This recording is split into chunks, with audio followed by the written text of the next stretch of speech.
Bonjour, alors vous étiez aujourd'hui avec nous à la fête de la Fédération des Républicains. Parlez-nous un peu de votre parcours et qu'est-ce qui vous a fait venir aujourd'hui à cette fête? Oui, donc bonjour à vous. Donc ce qui m'intéresse surtout, c'est d'intégrer maintenant la famille des Républicains. Bon, j'ai été scandalisé par rapport à l'affaire Fillon, il ne faut pas se leurrer, donc ça m'a motivé. Et en plus, par rapport au gouvernement Macron actuel, j'ai vu, étant agriculteur, j'ai été scandalisé aussi par rapport à ce qu'il entreprend aujourd'hui face au monde agricole, quoi. Voilà, donc mon parcours est quand même un peu atypique parce que j'ai travaillé en informatique. Au début, moi je suis diplômé d'un master en informatique et en économie, donc j'ai fait du service informatique, travaillé à la bourse. Après j'ai été à Lyon et j'ai travaillé pendant 12 ans pour la communauté urbaine de Lyon, donc avec Gérard Collomb, notre ministre de l'Intérieur actuel. Et au final, j'ai vécu ce que vivent malheureusement beaucoup de gens dans le monde agricole. C'est un suicide, donc mon beau-frère, en 2010. De ce fait-là, j'ai repris 2 exploitations agricoles, donc en céréalier. Donc depuis que j'ai repris, c'est vrai que moi je suis un expert, j'essaye de faire une agriculture raisonnée, pensée, intelligente. Et on a senti un peu cette vague qui est arrivée, médiatique, lancée par des ONG pour nous attaquer. Et le fait au niveau des Républicains, j'ai quand même bien aimé, c'est que ça fait partie de l'un des partis, bon, ça n'a pas été le seul, à nous défendre, à bien comprendre la problématique, je dirais, agricole.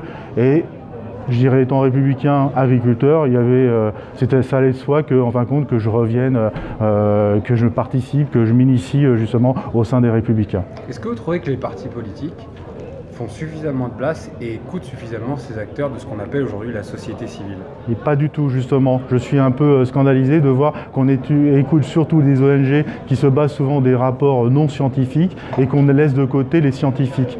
Par exemple, je prendrai un exemple, dans notre domaine, on a des instances comme l'Imagrin qui travaillent sur la génétique au niveau des céréales. Ils n'ont pas de subvention, on les laisse un petit peu dans leur coin, on ne leur donne pas les moyens de trouver des nouvelles variétés de blé qui nous permettraient justement d'éviter d'utiliser des produits phytosanitaires, ainsi de suite, de problématiques actuelles. Vous avez l'INRA qui est vous avez des superbes chercheurs dedans, on ne les écoute pas assez.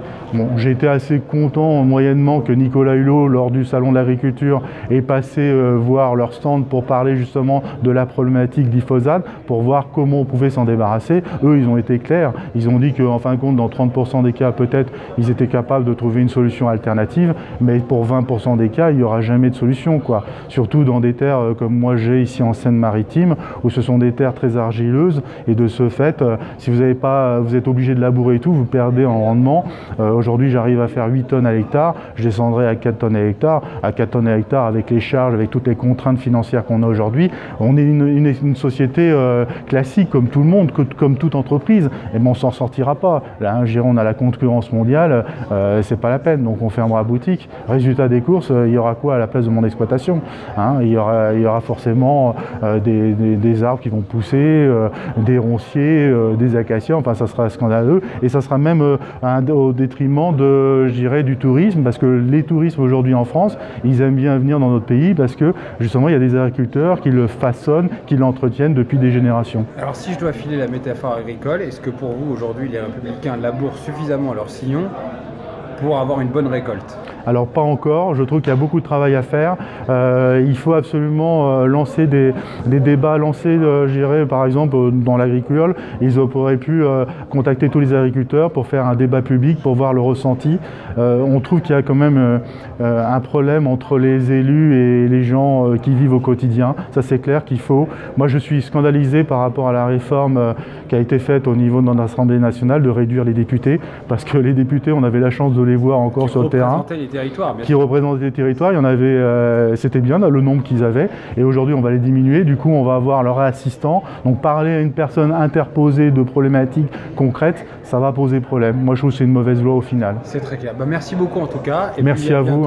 Sur la web télé des Républicains. Pas de souci, au revoir.